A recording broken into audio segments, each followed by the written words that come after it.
The European Space Agency's JUICE spacecraft is to blast off Thursday on an 8-year journey through the solar system to discover whether Jupiter's icy moons are capable of hosting extraterrestrial life in their vast, hidden oceans.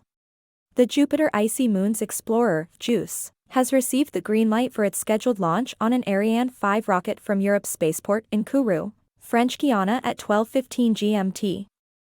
The weather conditions are good, Guiana Space Center Director Marianne Claire said on Wednesday in the control room, where Belgium's King Philippe was among those in attendance.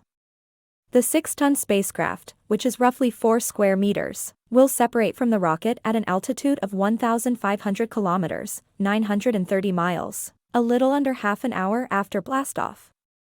Then begins JUICE's long and winding path towards Jupiter, which is 628 million kilometers from Earth.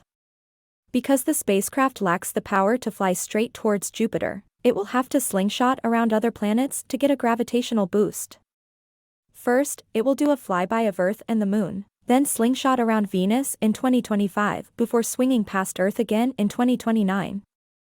Then it will finally take off on its challenging journey towards the solar system's largest planet.